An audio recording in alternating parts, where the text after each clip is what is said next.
Kimberly Guilfoyle, Juan Williams, Dana Perino, and Greg Gutfeld. It's 5 o'clock in New York City, and this is The Five.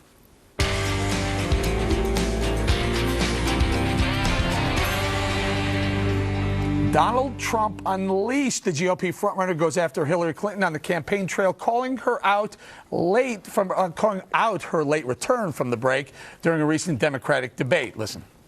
I'm watching the debate, and she disappeared. Where did she go? Where did she go?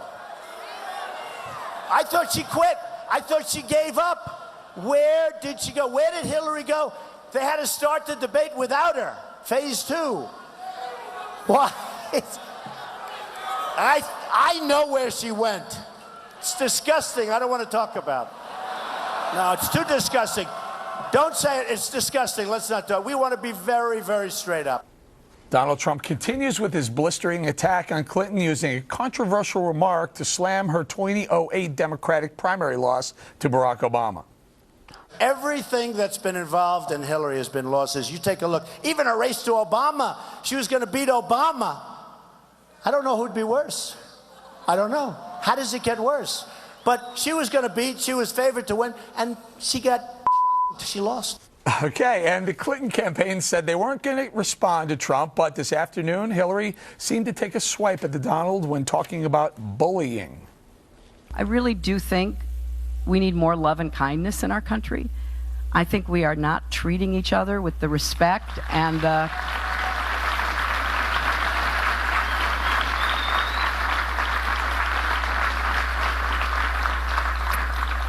care that we should show toward each other. And that's why it's important to stand up to bullies wherever they are, and why we shouldn't let anybody bully his way into the presidency. Ooh, I see what you did there. What? Donald Trump's the bully.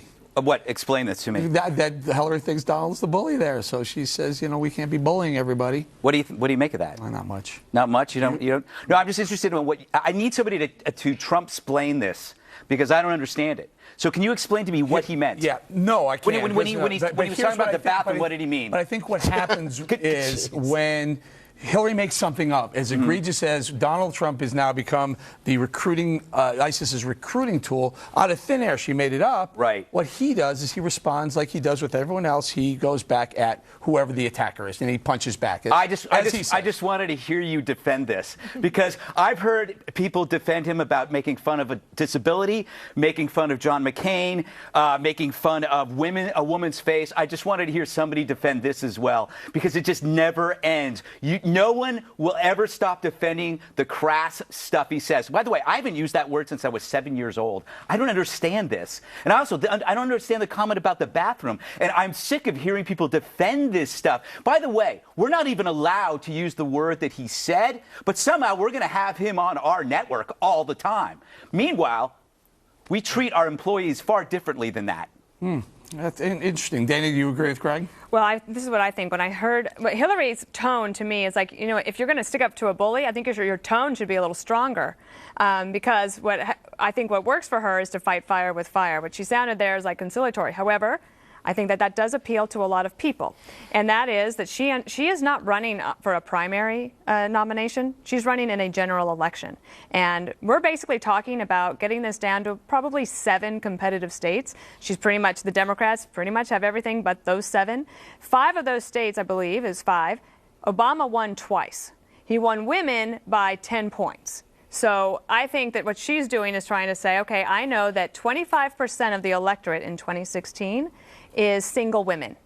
And if that's the case, if you can do the math on that, then she's actually appealing to a general election candidate, and she's got all sorts of room to run for several months until the election and to rack up all sorts of women votes. Well, KG, Hillary Clinton wants to play a lot of here now. She's playing the victim. I'm getting bullied by Donald Trump. Big bad Donald Trump's bullying me. However, she also likes to play the I can handle this. It's my turn. I can handle the big job. Well, she should use this as an opportunity to turn it into some positive press for herself, to get out there and show a voice that's strong and authoritative and say, listen, I can handle being commander-in-chief. Words like this aren't going to hurt me. You should choose me for the following reasons, because I'm best for this country, and list it all off, what she can do for the economy, et cetera, or try to come up with something. That's where I think she should go with this. That's, to me, that's like turning something like this into a positive that could resonate with her, for her, with women voters and other people alike. And your thoughts on this one, weigh in on, and remember, look, Greg doesn't like the fact that it happened the way it went down. But it wasn't. No, I don't have. No. I don't have a problem with what he says. No, I don't have a problem with what he says, Eric. I have a problem with people here defending it. Greg, that's my problem. Defending Donald Trump. I'm simply saying he was responding to her making up a blatant lie. You Trump-splain. I'm not Trump-splaining anything. Here's what happened. I asked you what he meant, and you explained it. He was at a campaign rally saying she made something up. She lied about it, and then he went and pointed out the fact that she was coming back late from. Or you didn't ban that phrase yet? Either that, Greg, or it's reporting what happened. That's all. Don't ban that. That's One of not reporting. Reporting what happened. That's commenting. Fine, whatever. Well, I think what's interesting to me, picking up on what Dana and Kimberly said, I thought were really insightful comments. I think Dana's exactly right. If you look at the response from American women, specifically single American women, who are a key demographic in this upcoming election, I don't think they're going to have a good reaction to this and the idea of the big bad bully. And I think Mrs. Clinton, you were saying, well, she should have come out maybe more aggressively. No, I think the low-key tone. And what Kimberly said, again, plays up right. So can she project sufficient strength that say, you know what, I can handle this, don't worry about it? And I think that the low-key tone said, I'm not going to go into hyperbole. I'm not going to match offensive statement for offensive statement. But I'm going to tell you, we shouldn't allow this kind of thing to dominate our political scene. I don't think it was very attractive. I don't understand why Trump even does it at this point. First of all, do you think the word even made sense? Well, I think what happens is when you are surrounded by toadies that cheer you on, you're like a comedian, and you like the laughter. So he's very impulsive. He instead of thinking about what he says, he's impulsive, and it makes you wonder: do you want an impulsive leader, or do you want a leader that thinks? I want somebody who can beat Hillary. I don't think an impulsive leader is going to beat Hillary. This is what I don't understand about it. One of my favorite quotes of the election cycle so far this year was from Matthew Continetti, who writes for the Washington Free Beacon. And a few months ago, he wrote a piece saying, now, conservatives, don't be upset because Hillary Clinton is beatable. And he goes through the reasons that she's beatable. And the last sentence of the column is something I remembered. He said, besides, if it's a race to the bottom, we can win it. And that's what I felt like we heard last night. We're actually having to discuss why he used a verb, a disgusting verb in a thing. The other thing about him is that, so Donald Trump's way out in the lead. We get this. This is the polling. You still have 12% of women who are undecided in the Republican Party. If you are that far in the lead, why take chances all the time? And I think it's because he's not thinking about it. He is just impulsive. But if he really does want to win, you have to do the math on these numbers with women, and you can't do it without. Let me just say it quickly. Well, don't Eric, cut into your own I lead think either. it's so interesting to me. He insults black people. He says black people are the ones that kill all the white people. Obviously wrong. He insults Mexicans, right? Rapists and thieves, right? He insults Muslims, says keep them out, all that. But it's when we come to this women's issue that I think he really is killing himself and the Republican Party. Well, let's take a look at the numbers. New polling numbers show Donald Trump is still at the top of the Republican presidential field at 28%. The Quinnipiac poll shows Ted Cruz following with 24%, Rubio 12%, Carson 10%, and Christie at 6%. But despite leading the GOP, Trump faces problems with the broader electorate. Half of the voters said they would be embarrassed to have him as president. So, Kimberly, let's bring it back this way. Half say they'd be embarrassed. A third say they'd be embarrassed of Hillary Clinton as well. But he still leads. Right. Well, but listen, you've got to turn. There's still time to move numbers. And you saw from the beginning people that said that they didn't think that he was serious about running. The numbers were very low. Those have changed. He's flipped those numbers for himself. So what you have to see is this is kind of a wake-up call, an opportunity to be able to change your tone and direction with women and to be able to get people to say, listen, you're not the guy I'd be embarrassed about. You'd be the candidate that I would choose, and for these reasons. He's got got a lot to work with. He packs places with large crowds, so it's not like he's going to have a difficult time delivering a positive message or reaching an audience. It's already like built in and built to last for him because people will show up. So now I think it's like the 2016 resolution has got to be to like change the tone a little bit, the demeanor, to be able to reach out, because in order to win a general election head to head, you are going to have to draw And there from are a different ways pool. there are ways to do this with Hillary Clinton on the merits, on this issue in particular. So I agree. I thought it was absolutely wrong for her to suggest that any American, especially a presidential candidate, is a recruitment tool for ISIS, because all of us are a recruitment tool for ISIS. ISIS will use any of us at any time. So I definitely thought that was wrong. Wrong of her, And then yes. where do you go from there? That was wrong. Where he could have fought her on the merits is on something that I think one of her Achilles heel that she is not having to pay for yet, and that is Boko Haram.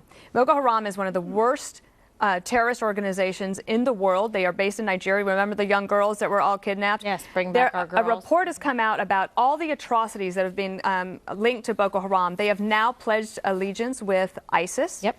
And Hillary Clinton, for years, as Secretary of State, did not allow them to be put on the World Terrorist List or the Terrorism Watch List, whatever it is. That was her watch, her block. And so I think that there are ways to go after her that are actually on the merits and on the policy that you could actually turn and flip. And if you are wanting to win the deal, if you want to win the presidency, you can use that instead of spending a day talking about how you shouldn't have said something. Let me say something positive for Donald Trump. In this polling that came out today, 60% of Republicans say they think he is the nominee. They expect him to win this at this point. As we go into this holiday season, as everything tamps down, Donald Trump, among most Republicans, is assumed to be the candidate. What's not good in this, of course, is the number that you mentioned, Eric, people being embarrassed. But I will say this. You know, previously people thought, gee, there's so many people who are uncomfortable with Donald Trump. But he has persisted. He's stayed up high. He's still leading. The big news out of the poll, Ted Cruz. Yeah. Ted Cruz now, I think, 4 points back. Well, if you add Trump and Cruz, you have 54%. You have Well, more that's than half the. well, so But you if you got take them together, they have the largest gender gap. But you know what Both the of thing them. is? Yes, the thing huge. Is, what Trump said yesterday was nothing. It wasn't the slang term and the bathroom humor.